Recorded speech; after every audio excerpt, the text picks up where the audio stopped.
It was a day he turned to me to ask if I had the chance to type the manuscript, because he had written a book, and that was how we spoke to each other. I told him I was not able to write by typewriter, and that I would find somebody who was able to do that. And then I asked him, "So, well, Father Guido, what is the focus of a book?" And he told me, "It is about the origins of man and the original sin." And I was shocked by that, because I had been interested in it since I was a child. And so seriously, I told him, "But Father Guido, what is this original sin?" And he told me, "Well, it was a sin of hybridization of the species."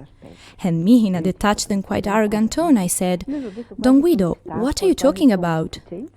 And he, who appeared stunned by my reaction, looking up to heaven, said, "Who told me that cannot be mistaken." And I told me, either this man is crazy, or this man has a big thing in his hands. Because how can a normal person say such a thing? Thus begins a singular story of prophecies and revelations that is stirring up a growing interest and dismay at the same time for its content.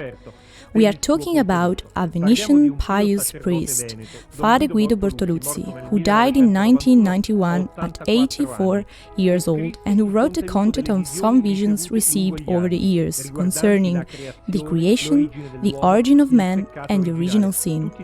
All central and burning themes for theology, and partly also for science. All flew into the book Biblical Genesis, curated by Renzo Jacobi, the old-age confidant of Father Guido, who was a person, as he himself wrote, that had a life littered with particular and inexplicable marks. Which ones?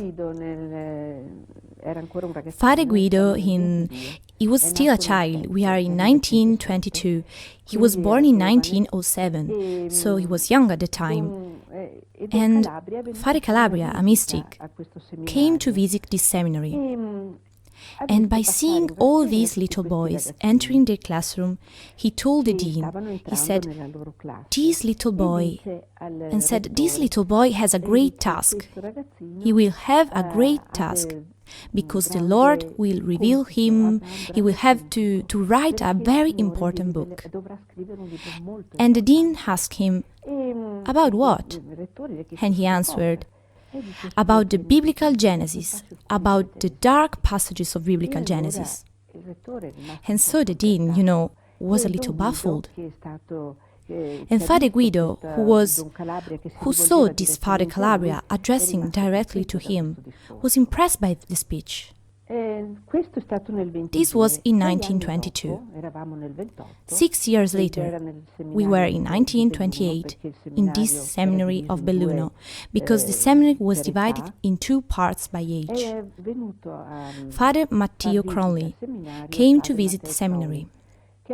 He was a great mystic and also a man of great charismatic gifts. And in the chapel, where all the seminarians were reunited, he focused on a boy who was young at the time and attended gymnasium by saying, "He will reach the highest degrees of the ecclesiastical scale." And this little boy was Albino Luciani, the Pope. And then, staring into the eyes, Father Guido said, "And he will have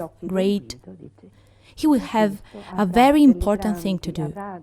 He will have to write a book on Genesis, on the Bible, on the dark footsteps of Bible." And in so doing, he actually confirmed what Father Calabria had said. Poi ci fu anche l'incontro con la mistica tedesca Teresa Neumann. Then there was also the meeting with the German mystic Saint Teresa Neumann.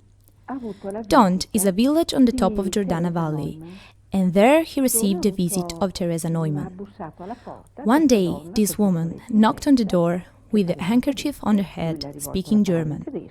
He spoke to her in German. He invited her to make herself comfortable, and thus she told him, You will have a great task. The Lord has one great plan of mercy for you, but you will also have much to suffer." He was shocked by that, but connected the three things.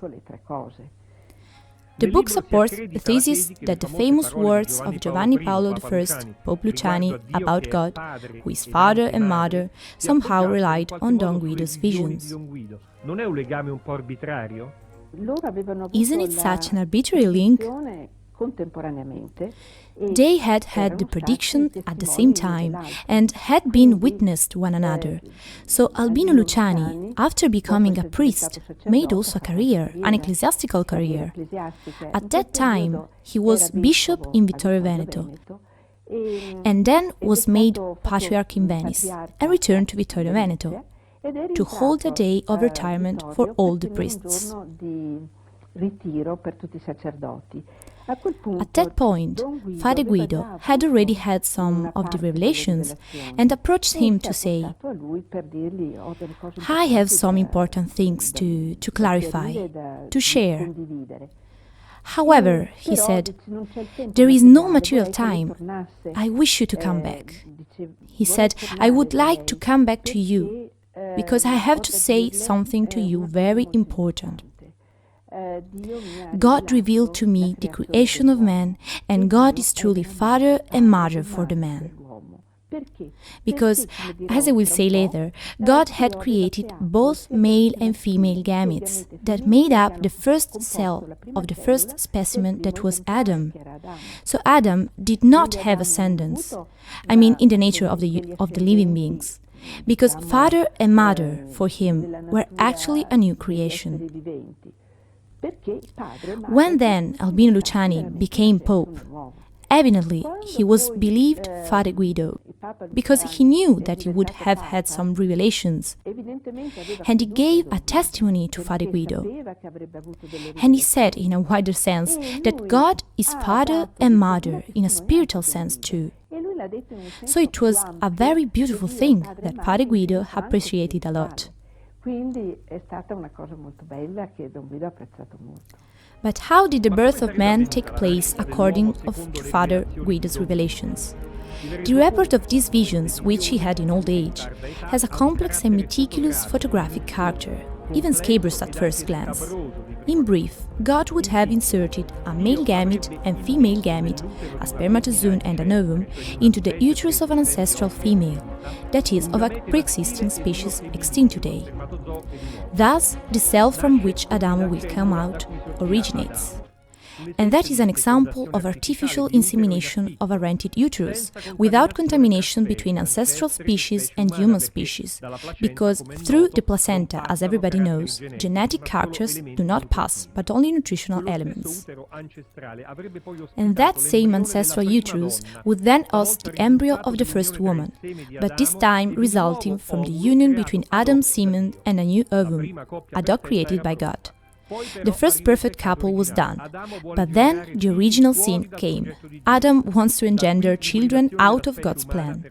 From that, the hybridization of the perfect human species, and ancestral, inferior and imperfect, and the birth of Cain, the key of mystery as written on the cover of the book.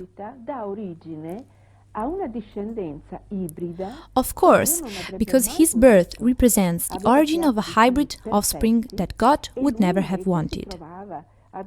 He had created perfect sons, and he, Adam, was instead at the halfway point between the ancestors and the man. Adam looked exactly like the ancestor, with dark skin, dark reddish skin and body hair. And later, when he had his children and had them with that same female who gave birth to him and who was genetically compatible with him, naturally gave rise to a compromised offspring, both intellectually and physically. Adam's original sin was just that, a sin that was not only a sin of pride, arrogance and presumption, but also sin for Adam's will of dissociating himself from God and of being himself the creator of life, feeling God. And that sin practically took place in a concrete act and led to the death of the pure species genetically, biologically and also spiritually. Because, as the Mosaic Genesis says, God withdrew His Spirit from these beings that were not perfect, neither intellectually nor physically. Now, after the regression of the species caused by Adam's sin, which therefore had biological consequences, as Benedict XVI said a few months ago, at what stage we find ourselves now, and the arrival of Christ, what actually brought of different? Man was not created, as scientists say, a few million years ago. But in truth, he was created between 40 and 50 million years ago, at the end of the creation of large mammals. So we are in the late Eocene, and the human species has disappeared as a pure race, as a pure species. Because humans have been camouflaged themselves among the other species. Therefore, the anthropologists are not able to distinguish them from other beings that are not human, because they were like animal species in every way, and they had been remained in this undergrowth for millions of years. Then, with the universal deluge, God made a real genetic purge by eliminating those branches that were genetically irreversible, keeping only the purest one. The purest branch started from Noé, even if he had himself a wife who was not pure, but partially hybrid. Nevertheless, he gave rise to all mankind. So history and anthropology know this part of our history and do not know the previous one. God has always evolved man. Now we are in the phase of re-evolution, because with CAIN we moved towards an involution. Now we are moving towards a re-evolution, but we are far from the original perfection. With the fullness of time, as Jesus calls it, that is when humanity was capable of understanding and willing, and therefore sufficiently able to receive the redemption, Jesus came to take this big step. And in so doing, he gave man not only a spiritual law, which overcame that of Moses, which was the first foundation, the first important escape from this subjection of the instincts. But he also gave us a very important thing, that is the Eucharist. The Eucharist, in truth, is nothing but a transfusion of divine blood in the human weakness. It is the antidote to the consequences of the original sin. Original sin has brought into the human race all the animal instincts, not only the sexual one, let's say unbridled, but also all the instincts of abuse of power, of exasperated possession, of competition. So all the instincts that are not made for the children of God. While Jesus explains to us which are the requirements of the children of God. And we find that in the Beatitudes, which is a passage that goes beyond the 10 Commandments. I mean, everything is positive.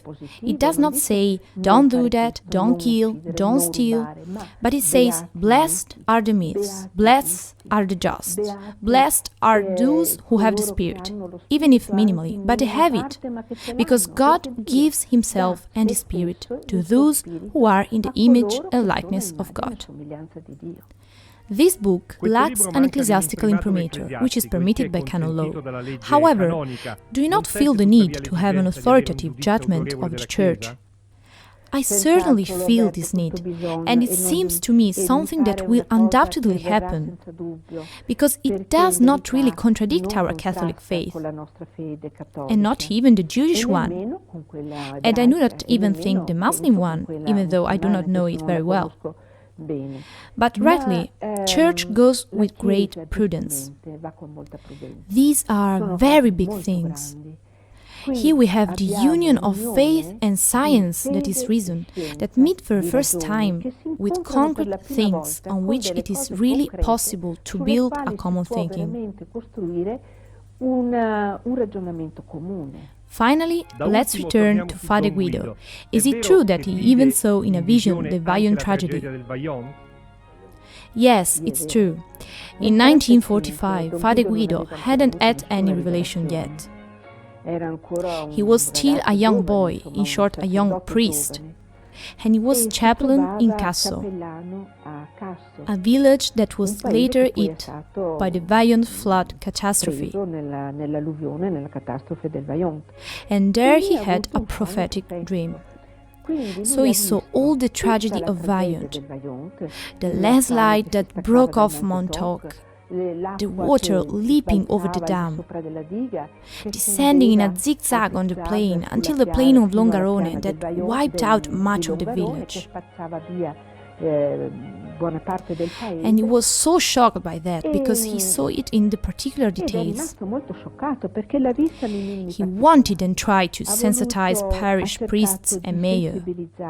But at that time, there were neither the dam nor the project of the dam yet, so no one took him seriously. And from there, he began to be known as a visionary who, poor him,